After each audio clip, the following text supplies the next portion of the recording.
presentan o ofrecen el servicio que lo llaman de mikveh, como ya lo he dicho en otras ocasiones, ¿no?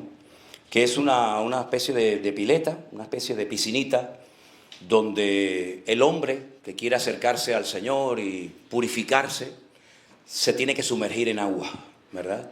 Las mujeres también lo hacen, y cuando a lo mejor compras algún objeto y no sabes su procedencia, no sabes si realmente cumple las normas religiosas, pues lo que hacen es que lo sumergen en agua. Es decir, que eso de sumergir a la gente y a las cosas en agua es algo muy común en el pueblo de Israel. De hecho, ahora mismo hemos estado, por ejemplo, en la famosa ciudad de Magdala, de donde era María Magdalena, ¿verdad? Y unos sacerdotes compraron un terreno a orillas del lago de Genesaret. Y cuando comenzaron a excavar para hacer un hotel, pues se llevaron la gran sorpresa de su vida de que habían descubierto nada más y nada menos que una ciudad entera, la ciudad de Magdala, con el puerto, ¿verdad?, que llegaba desde tierra hasta el mar de Galilea. Allí nos explicaron que era donde se llevaba el pescado que se había recién pescado en aquellas barcas rudimentarias de la época. Allí lo salaban, ¿vale?, y entonces lo montaban en mulas, en camellos, en lo que fuera, y entonces hay como una especie de desfiladero entre montañas, y tardaban 2 días hasta la costa mediterránea, hasta Cesarea, y allí los montaban en barco, y ese pescado se iba hasta Roma. Bueno, toda esa ciudad la descubrieron estos sacerdotes que compraron ese terreno, y lógicamente tuvieron que parar la obra.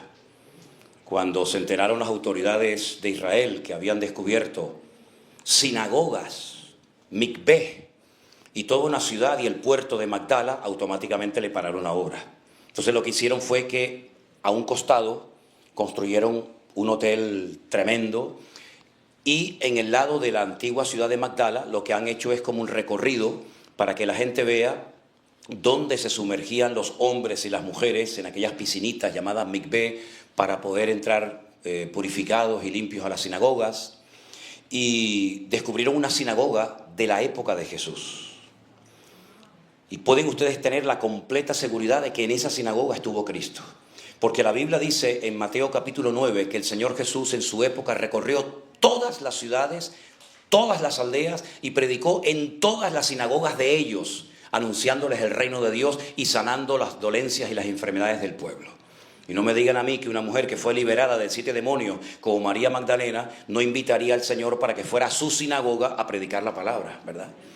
Entonces, en ese lugar encontraron esas mikveh y esas piscinas, pero resulta que como los judíos están siempre escarbando, son como las hormigas que están siempre escarbando y escarbando, y es un país que en cuanto escarbas un poco te encuentras, no sé, una espada, un casco de un soldado o una ciudad entera. Resulta que hace un tiempo acaban de descubrir que hay otras piscinas de purificación por debajo de la actual ciudad de Jerusalén. Ya había unos túneles por los cuales se podía pasar, pero ahora hay otro recorrido extraordinario, maravilloso, donde han descubierto la calle principal por la que entraba la gente hace 2000 años para ir directamente al templo de Jerusalén a presentar sus sacrificios. Y allí están como unos especie de arcos, ¿verdad?, entre columnas, porque allí eran las tiendas, los comercios donde compraban los corderos y los animales para después poder llevarlos al templo. Realmente algo tremendo. Es decir, que el tema de sumergirse en agua no es algo nuevo. No nació con Cristo, ni con Juan el Bautista, sino que eso ya se venía haciendo hace mucho tiempo. Cuando la corrupción moral y espiritual del templo de Jerusalén era tan alarmante, una serie de judíos que querían mantenerse santos y puros y prepararse para la venida del Mesías, huyeron al desierto, dejaron Jerusalén. Ustedes saben que Jesús dijo que el templo ya no era una casa de oración, sino era una cueva de ladrones. Entonces los judíos piadosos, los que querían servir y agradar al Señor, se fueron al desierto, frente al Mar Muerto, a unas cuevas que se llaman Qumran. Y allí vivieron, y se les conoce como los esenios. Si usted quiere meterse en internet y averiguar y estudiar la vida de los esenios, allí era donde ellos vivían.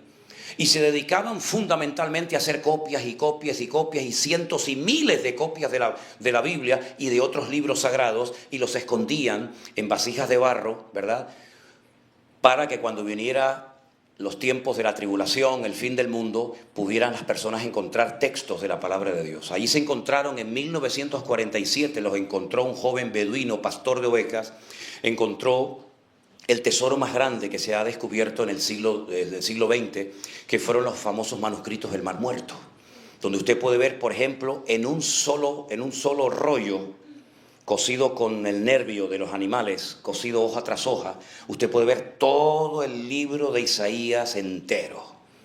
Y usted puede ver todo el Antiguo Testamento, curiosamente, menos el libro de Esther, que no aparecieron todavía rollos del libro de Esther, pero allí era donde Juan el Bautista estaba. Ahora, cuando se descubrieron esos manuscritos, muchos que especulan y siempre están cuestionando la Biblia, dijeron, ahora sí se va a demostrar que la Biblia que ustedes tienen fue mal traducida. Porque los manuscritos que se utilizaban eran más cercanos a nuestra era. Y estos son los manuscritos más antiguos de la Biblia que se han encontrado. Pero para sorpresa de ellos, pero para gloria de Dios, todas las letras, no solo las palabras, todas y cada una de las letras, absolutamente todo coincidía matemáticamente con los manuscritos que eran posteriores a estos, lo cual demuestra que podemos tener la completa seguridad que nuestras Biblias no han sido ni manipuladas, ni caducadas, ni mucho menos. Ahora bien, en esa comunidad se cree que vivía Juan el Bautista, que como ustedes saben era hijo de Zacarías, un sacerdote de Jerusalén. Cuando se traspasaba el oficio sacerdotal de padres a hijos, lo que hacían era mirarse fijamente a la cara el que salía del sacerdocio y el que entraba. Y entonces el que entraba le tenía que susurrar al oído al que salía el nombre de Dios. Y cuando se lo susurraba, ¿verdad? Entonces ya uno sabía que estaba ya preparado para servir en el servicio sacerdotal, y cuenta la historia que en ese momento descendía una paloma blanca sobre el nuevo sumo sacerdote. ¿Me pillan? Cuando Juan el Bautista recibe el sacerdocio, pero no quiere ministrar en el templo como sacerdote, como su padre Zacarías, sino que prefiere irse al desierto y predicar en el desierto, no en Jerusalén. Hay un momento en el que él sale de esas cuevas, de esa comunidad, y se va al desierto, y al lado está el río Jordán. Y él entonces lo que hace es que abre el abanico para que todo el que quiera, incluso gentiles, se sumerjan en agua haciendo mikveh, rito de purificación.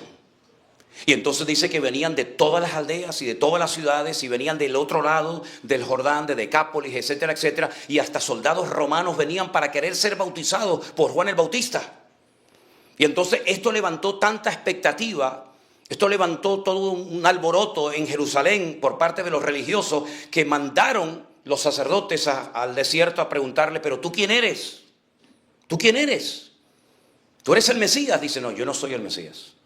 Entonces, ¿quién eres? Danos una respuesta para que cuando volvamos a Jerusalén le podamos decir a los que nos han enviado, ¿quién eres? Y él dice, díganle que yo soy la voz de uno que clama en el desierto, y que no soy digno de desatar la correa del calzado del que tiene que venir posterior a mí. Porque permítame decirles que yo os bautizo en agua, pero el que viene detrás de mí, él os bautizará en Espíritu Santo y fuego. Y se fueron con esta respuesta. Lo interesante es que estando él en ese ministerio de sumergir a la gente, porque era un bautismo para demostrar que estabas arrepentido, porque en la Biblia hay 7 bautismos diferentes, 7 bautismos diferentes, y cada uno tiene un propósito diferente al otro. El bautismo de Juan era como señal de arrepentimiento, no es el bautismo, digamos, cristiano, por así decirlo, ¿verdad? Entonces, resulta que él estaba en este ministerio desarrollándolo, y de repente aparece por allí el Señor Jesús, el Mesías verdadero. Y entonces, en vez de acercarse al oído a decirle el nombre de Dios, ya no hace falta decirle el nombre de Dios porque lo tienes delante de ti. Pero entonces lo que dice es algo que nunca ningún profeta jamás se había atrevido a decir. Este es el Cordero de Dios, que quita el pecado del mundo. Eso es lo que Juan el Bautista dice, pero todavía queda oír la voz de Dios. Porque el hombre te puede avalar, y el hombre te puede levantar, y el hombre puede decir maravillas de ti, pero todavía Dios no ha dicho nada acerca de este. Entonces se va al río Jordán, lo bautiza, y es entonces cuando Dios habla con voz audible y dice: este es mi Hijo amado, en el cual yo deposito toda mi confianza. Óiganlo a Él. Y por eso dice la Biblia que Jesús también es sumo sacerdote. Pero que Jesús no era de la tribu de Leví, que era la tribu de los sacerdotes. Era de la tribu de Judá. Porque Él no solamente es sacerdote, sino que también es rey. Y los reyes tenían que venir de la tribu de Judá. Pero dice la Biblia que Él es un sacerdocio que fue antes del sacerdocio levítico, que es el sacerdocio de Melquisedec, de Melech Sedec, del rey de justicia, sacerdote de Salem, que es uno de los 70 nombres que recibe la ciudad de Jerusalén. La única ciudad del mundo que recibe 70 nombres diferentes es la ciudad de Jerusalén, y uno de ellos es Salem, que significa Shalom o ciudad de paz. Entonces, mis queridos hermanos, cuando el Señor comienza su ministerio, cuando Él ya decide marcharse nuevamente a la gloria, Él le dice a los discípulos estas palabras que yo voy a compartir con ustedes en esta mañana. Se encuentran en el Evangelio de Mateo, capítulo 28, los versículos del 16 en adelante, por si alguien quiere buscarlos o simplemente los escucha, dicen así: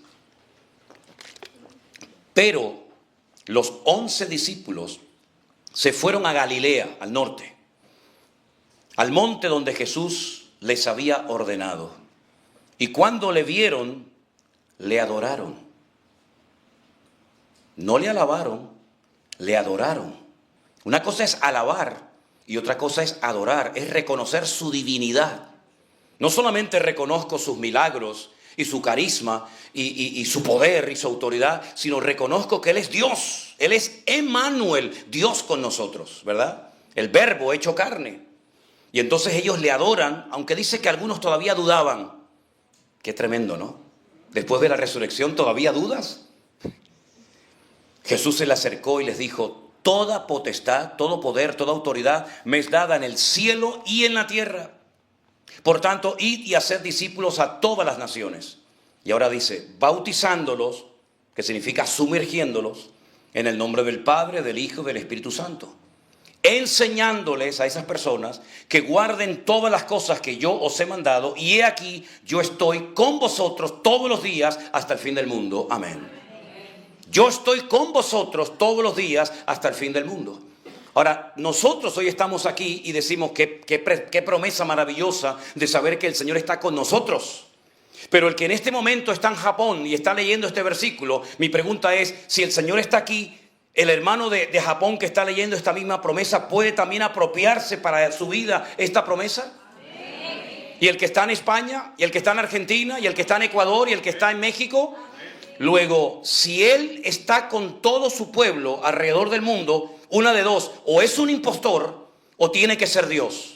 Porque el único que puede estar en todas partes al mismo tiempo es el creador del universo, el Rey de Reyes y Señor de los señores. ¿Te das cuenta?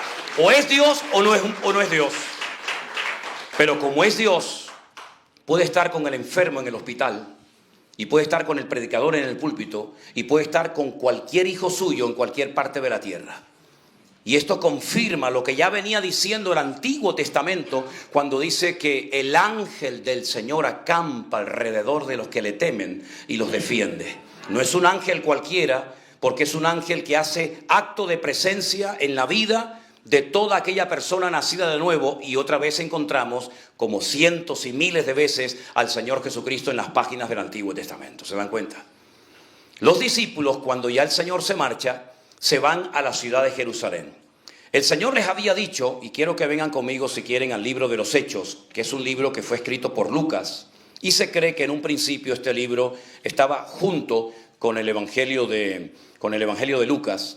Y dice en el libro de los Hechos que una vez que el Señor ya se marcha a la gloria, le dice a sus discípulos: id a la ciudad de Jerusalén y esperad la promesa del Padre. Él les había dicho días anteriores: no os dejaré huérfanos. ¿Se acuerdan? No os dejaré huérfanos, no estéis tristes. Yo me voy, pero yo rogaré al Padre para que os envíe al Espíritu Santo, al Consolador, para que esté con vosotros para siempre. Esto es para los que dicen que no hay Trinidad, los de solo Jesús. Bueno, pues si se va el Señor y le ruega al Padre para que envíe el Espíritu Santo, yo ahí estoy contando 3, no estoy contando uno solo. Pero esto sería un estudio para otro día. Ellos se van a Jerusalén a esperar, no saben qué. Jesús dijo la promesa del Padre. Bueno, ¿y qué promesa será? No sabían.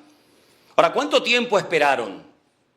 Hemos hecho el cálculo en varias ocasiones, en otros cultos, en otras retransmisiones, y a lo mejor alguno de ustedes se acuerda de los datos que yo di. Si el Señor Jesucristo estuvo 3 días muerto bajo tierra, y dicen los evangelios que cuando Él resucita, está 40 días con sus discípulos, bueno, pues 3 y 40, que yo sepa, aquí en todas partes del mundo es 43. Bueno, pues dice que cuando llegó el día de Pentecostés, Hechos capítulo 2, la palabra Pentecostés viene de la palabra, es una fiesta que viene de la palabra Shavuot. La palabra Shavuot es literalmente semanas. Había una fiesta que se celebraba 50 días después de la Pascua. Por eso la llaman la fiesta de las semanas, porque iban contando 1, 2, 3, y cuando llegaba el día 49, rayando el 50, empezaban a celebrar la fiesta de Pentecostés. Dice, cuando vino el día de Pentecostés, todos estaban unánimes juntos. Y de repente, vino del cielo un estruendo como de un viento recio que soplaba, el cual llenó toda la casa donde estaban sentados. Se les aparecieron lenguas repartidas como de fuego, que se asentaban sobre cada uno de ellos, y fueron todos llenos del Espíritu Santo. Y comenzaron a hablar en otras lenguas, según el Espíritu les daba que hablasen. Claro, se produjo un alboroto, un estruendo en Jerusalén. Y lo interesante es que cuando Pedro se pone en pie para darle una explicación coherente a los que están diciendo, estos están borrachos, estos están locos. Pedro se pone en pie y dice, varones judíos y todos los que habitáis aquí. Esto que ha sucedido, me pasé 2 páginas. Esto que ha sucedido es lo que dijo el profeta Joel. En los postreros días derramaré de mi espíritu sobre toda carne. Vuestros hijos y vuestras hijas profetizarán y vuestros jóvenes verán visiones. Él recurre y cita públicamente una cita de Joel capítulo 2 del versículo 28 al 32, diciendo, esta es la promesa de Dios, que teníamos que esperar hasta que fuéramos capacitados con esta llenura del Espíritu Santo de Dios para que pudiéramos cumplir con el objetivo que Él días atrás nos acaba de decir, de ir por todo el mundo y predicar el Evangelio. ¿Se da cuenta? Es decir, esto no es una locura, esto no es un disparate. No estamos fuera de sí, no nos hemos vuelto locos, no estamos drogados, ni borrachos, ni nada por el estilo. Sino que esto es lo que el Señor había prometido a través de la pluma, a través del ministerio de Joel, y ahora se está cumpliendo. Ahora, el día de la despedida del Señor Jesús de sus discípulos, Pablo dice en 1 Corintios 15 que había 500 hermanos ese día. Y él dice, y algunos todavía están vivos. Ya otros habían muerto y habían, sido, crucificados y torturados, etc. Dice, pero muchos de esos 500 todavía están vivos. Y fueron testigos oculares de la ascensión de Jesús. 500 personas. Cuando la Biblia da cifras, no las da por rellenar, sino las da por algo. Fíjense que alguien dijo, oye, aquí hay 500 personas. Hay 500 testigos. Hemos visto cómo el Señor ha subido milagrosamente a la gloria. Pero cuando llegaron al día de Pentecostés, Lucas se da cuenta de que faltaba mucha gente en el culto. Había pasado una semana, 3 días muerto, 40 de resucitado, 50 días, faltaban 7. Y habían desaparecido 380 personas del culto. ¿Dónde estaban? No lo sé. Pero Lucas dice, aquí solamente hay 120. ¿Dónde está la demás gente? No sé, estarán ocupados, se habrán ido a trabajar, estarán cansados, estarán durmiendo. Yo qué sé. Solamente los que esperaron y fueron fieles a la promesa del Señor fueron capacitados y sus vidas fueron transformadas hasta el día de hoy. Qué importante es aprender a esperar en Dios y no adelantarnos a los tiempos, como por ejemplo le pasó a Moisés, que se adelantó porque él creía que lo iban a reconocer como el líder de Israel, y resulta que hasta llegó a matar a un hombre, y la gente dice, yo no sé quién eres tú, No te reconocemos. Entonces dice que tuvo que huir al desierto 40 años porque se adelantó. Para mí hay dos peligros en las cosas del Señor: ir o demasiado rápido o demasiado lento. Y aquí lo que tenemos que ir es al paso que el Señor nos va marcando paulatinamente cada día. Ellos aprendieron a esperar, los otros 380 se ve que no, se cansaron, dijeron: oye, ya llevamos aquí 2 días, yo tengo que trabajar, yo no puedo estar aquí perdiendo el tiempo. Además, ¿qué estamos esperando, Pedro? Juan, ¿qué estamos esperando? No, la promesa del Padre. ¿Y qué cosa es eso? Bueno, no sé, pero esperen. 3 días, 4 días, 5 días, 6 días, aquí no pasa nada, yo me voy. Quédense ustedes si quieren.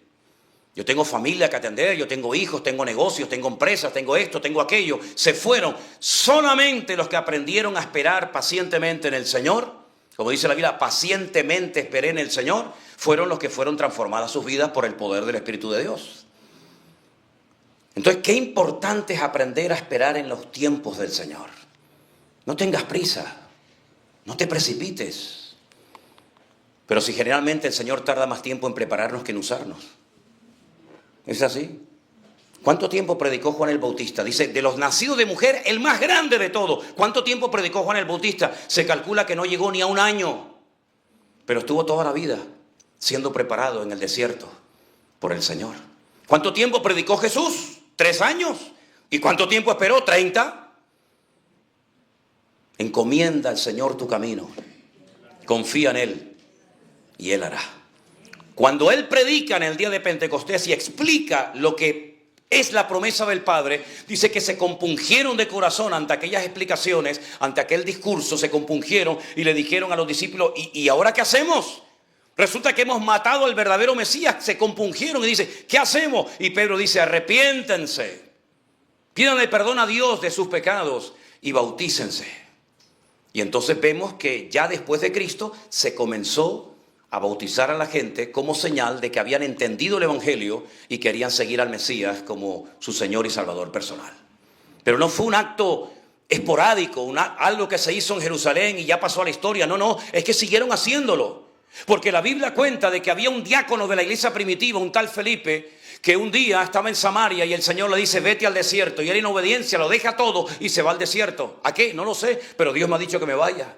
Y dice que de repente ve que viene un carro y ve a un hombre de color, un etíope, que viene sentado en el carro leyendo un trozo de un pergamino que le había costado seguramente una fortuna, del profeta Isaías. Y dice que lo leía y Felipe se acerca al carro y le hace una pregunta muy interesante. Le dice: ¿tú estás entendiendo lo que estás leyendo? Y él dice: ¿y cómo entiendo esto si nadie me lo explica? ¿De quién está hablando el autor? ¿De él? ¿De otro? ¿Esto qué cosa es? Y Felipe dice que se subió al carro. Viajaron seguramente días por el desierto, claro, de Jerusalén a Etiopía, imagínate el recorrido que hay. Y dice que llegaron a un oasis donde había agua y el etíope, seguramente después de las explicaciones de Felipe, le dice: oye, aquí hay agua. ¿Hay algún impedimento para que yo me bautice? Y le dice: si crees en Jesucristo, bien puedes. Dice: yo creo. Y ahí le bautizó. Y tiempo más tarde, cuando Pablo está en una cárcel torturado, cantando a medianoche y los presos les oían con Silas, ¿se acuerdan?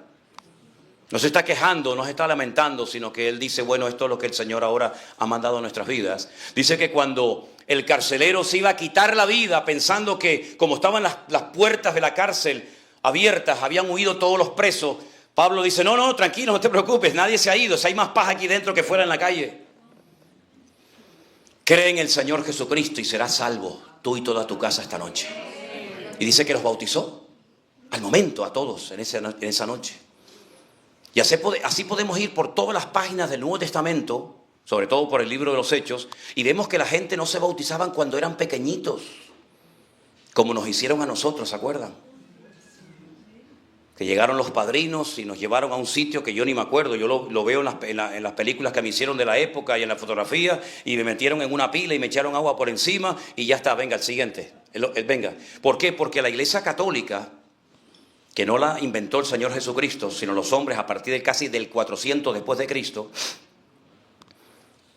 dijeron que los que no se bautizaban, porque era una amenaza, porque la Iglesia Católica y los españoles siempre han estado amenazando a la gente, siempre, es el meter el miedo a la gente, meterle el miedo. Si no bautizas al niño, el niño se va al infierno.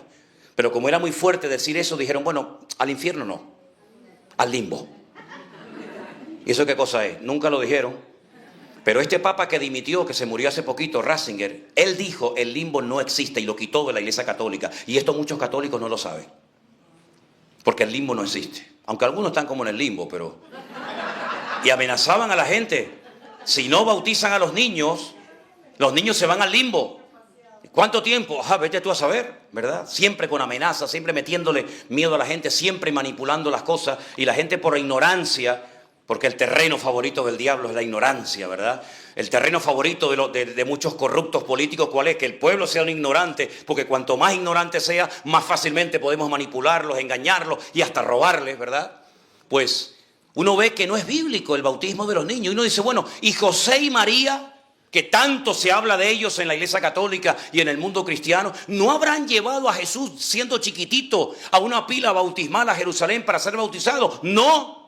No. José y María no llevaron al niño Jesús a ser bautizado. No. Jesús se bautizó con 30 años. Y si decimos que Cristo, nuestro ejemplo, lo es para todo, no lo es para nada. Es decir, si Cristo se bautizó, Él pidió, Él anheló ser bautizado con 30 años. Esto es lo que los hermanos en esta mañana quieren hacer, bautizarse de mayor, porque ahora quieren ser bautizados. No es por imposición, sino es por convicción, que quieren agradar y honrar al Señor. Eso es lo que dice la Biblia. Claro, cuando uno empieza a leer la Biblia y te das cuenta que Jesús no se bautizó, María no se bautizó, José no se bautizó, sino que lo hacían de grande, uno dice, oye, una de dos. O la palabra de Dios está equivocada, o el que estoy equivocado soy yo. Y entonces yo cogí esa Biblia que me regalaron un día en una iglesia evangélica y me fui a hablar con un cura buenísimo, que se llamaba Don Gilberto. Y me fui, hablé con él y le digo, mire, don Gilberto, esta gente me regaló una Biblia y yo estoy leyendo cosas aquí que a mí no me entran en la cabeza, porque en el catecismo, que ya me dirás tú quién hizo el catecismo, que no es siempre el mismo. Coge usted un catecismo de este año, cómprelo si quiere en una librería católica y compre el catecismo del año 60 o de los años 50 o de los años 70 y dice cosas diferentes. La Biblia no, usted compra una Biblia ahora y siempre ha dicho lo mismo, el catecismo no, el catecismo va variando. Porque claro, el hombre va variando, pero la verdad siempre es permanente, ¿verdad? Y yo le dije, aquí yo estoy leyendo cosas que no me coinciden con lo que ustedes me han enseñado. Y este cura, yo creo que Dios lo utilizó en aquel momento. Yo no sé si fue casualidad o no, pero después este hombre desapareció. Nunca más lo volví a ver. Y era profesor mío de física y química en el colegio. Él me dijo, si en algún momento de tu vida te encuentras en una encrucijada que no sabes a quién obedecer, si a Dios o a los hombres, quédate siempre con la palabra de Dios. Y eso fue lo que hice. Y empecé a leerla y a leerla y a leerla y a leerla. Y cada vez que la leía se me caían las escamas de los ojos. Y yo decía, Dios mío, una cosa es tener una religión y otra cosa es tener una relación con Dios. Son dos cosas completamente diferentes. Entonces, en esta mañana nosotros vamos a bautizar a estos hermanos, como dice la palabra de Dios, porque ellos han decidido. Yo no llamo desde España y digo, oye, convenzan a la gente para que cuando yo vaya tengamos bautismo. Mira, de hecho te confieso algo. Cuando vamos a Israel, yo digo, que no se bautice nadie, Señor. Que no se bautice nadie, Dios. ¿Saben por qué lo digo? Porque esas aguas del Jordán en el norte están heladas. Eso viene del monte Hermón. Eso está helado, eso es nieve derretida. Y meterte allá abajo, claro, el que se bautiza entra y sale, pero yo me tengo que quedar ahí. ¿Sabe? Y tengo los pies que a veces no los siento. Y este año me dieron una ropa con unas botas así de goma hasta aquí. No me mojé, pero sentía el frío exactamente igual. ¿Te das cuenta? Y para colmo, un año, uno o dos, varias veces me ha pasado, cuando ya no daba más y tenía los pies ya congelados, estaba tiritando de frío, pues iba a salir y de repente se me acerca un muchacho moreno y me dice, pastor, ¿me puede usted bautizar? Y le dije, ¿pero tú quién eres? Dice, no, somos unos hermanos de Nigeria, creo que eran. Y digo, ¿dónde está el pastor de ustedes? Si no, vinimos por nuestra cuenta, no tenemos pastor. Y él pensaba que a lo mejor yo trabajaba bautizando a la gente allí. Y le dije, bueno, pues venga, vamos. 27 más me tocaron. 27. Claro, así tuve el año pasado neumonía y me estaba asfixiando y trancado del frío que cogí tan grande allí, ¿no? Entonces yo digo, no se va a bautizar nadie, ¿verdad? Dice una hermana, yo quiero renovar los votos del bautismo. Digo, déjese de vaina rara, hay que renovar. ¿Qué renovar ni san renovar? Renuévese la sangre si quiere, pero renovar el bautismo con el frío que hace allá adentro, muchachos. Así que yo me alegro muchísimo, muchísimo de que ustedes en esta mañana hayan decidido dar este paso, porque es algo tan bonito, algo tan hermoso. Y yo bauticé el año pasado, que te bauticé a ti, y ese agua estaba tan calentita, muchacho. Ni tanto ni tampoco, porque estaba caliente, caliente. Pero les felicito de verdad, de todo corazón, porque uno tiene que tener las ideas muy claras y uno tiene que amar al Señor y entender el Evangelio para poner en práctica su palabra, ¿no? Así es que dentro de un ratito vamos a salir de aquí. No sé si es el mismo sitio del año pasado, es el mismo sitio, un sitio hermoso donde vamos a bautizar a estos hermanos. Pero déjenme que les diga algo más. Miren, hermanos, el compromiso que ustedes adquieren es delante de Dios y no delante de mí. Me han escrito muchísimas personas en un momento de esto, cuando hacía el pastor online. Ahora prácticamente no tengo tiempo, a veces ni para comer, pero cuando hacía el pastor online me llegaban preguntas y preguntas y preguntas de todas partes. Y hubo una temporada que llegaron muchas preguntas de Perú, de hermanos y hermanas de Perú que me decían: pastor, ¿para bautizarse hay que pagar algo? Digo, sí, la luz tiene que pagar. Digo, no, hermano, no pague. No, pero de verdad digo que no, hermano, usted no tiene que pagar. Pero es que yo le digo, ¿y por qué me hacen esta pregunta hermanos de diferentes congregaciones y de diferentes ciudades de Perú? Dice, porque resulta que en muchas iglesias los pastores comenzaron a enseñar que para ser bautizados tenían que darle todos los meses al pastor en la mano un sobre con una cantidad que él decía cuánto era. Y si no, no me bautizaban. Y yo, ¿saben lo que le decía? Ya saben ustedes, ¿no? Salga corriendo de ahí inmediatamente. Ay, hermano, salga corriendo. Y déle este mensajito a su pastor. No se lo voy a repetir a ustedes. ¿Cómo que pagarle a un pastor para ser bautizado? Pero tan bajo hemos llegado. Pedirle a la gente, pero si eso ya lo hacían aquellos señores que vinieron de España, que tienen que pagar para el entierro, tienen que pagar para la comunión, tienen que pagar para la confirmación, tienen que pagar por... No, eso se acabó, hermano, ya Cristo pagó el precio en la cruz del Calvario. No hay nada que pagarle a nadie. Cristo nos compró con su sangre. Aleluya. No hay que pagarle a nadie nada, hermano. No hay que pagarle a nadie nada. Ya el Señor hizo una obra completa por nosotros.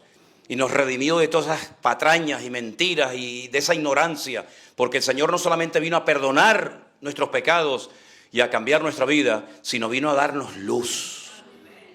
A sacarnos de la ignorancia, de la oscuridad, ¿verdad? Del miedo, del temor, ¿verdad? Así que, queridos hermanos, yo les felicito de todo corazón por este paso que ustedes están dando. Para nosotros es un honor y un privilegio el poder acompañarles. Sé que a lo mejor para algunos de ustedes no ha sido fácil llegar hasta aquí, pero el bautismo no cambia a nadie. El bautismo solamente es un paso, pero la vida es muy larga. Por eso digo, cuando se bauticen, háganlo bien. No lo hagan por moda, no lo hagan por presión de papá, del pastor, de la iglesia, del abuelo, de la abuela, sino hazlo voluntariamente. Y si no, no lo hagan, no pasa nada. No pasa nada. No es que uno sea perfecto, pero el bautismo es un testimonio público de que yo quiero dejar atrás mi antigua vida. Amén, hermanos. Pablo, cuando le escribe a los colosenses, dice que el bautismo es una sepultura. Yo me meto debajo del agua y es como simbólicamente represento que mi antigua vida no me interesa volver a eso. A esas vanidades, a esos pecados, a esa lujuria, a esa desobediencia. Yo muero a todo eso y quiero salir del agua para consagrar mi vida todos los días para la gloria de Dios. Claro, no va a ser fácil, vendrán luchas, vendrán pruebas, vendrán dificultades, pero bueno, eso viene con bautismo y sin bautismo, eso ya viene en el paquete incluido, así de claro. Pero lo importante es que ustedes quieran ir en serio con el Señor. Su compromiso no es conmigo, su compromiso es delante del Señor. Y el Señor mira vuestros corazones y el Señor sabe la motivación, lo que les mueve, porque no es normal que una persona, una familia venga de Chile, o una hermana venga de Ecuador o de cualquier otra parte del mundo para poner en práctica este mandamiento. Si no está haciendo esto el Señor, ¿quién lo está haciendo? Es el Espíritu Santo el que ha estado haciendo maravillas en las vidas sin darnos cuenta, porque la obra del Señor, el que se tiene que llevar la gloria y la honra solamente es el Señor. Así que, mis queridos hermanos, vamos a ponernos de pie en esta mañana, por favor, y vamos a orar para que ahora, cuando ya vayamos al lugar del bautismo,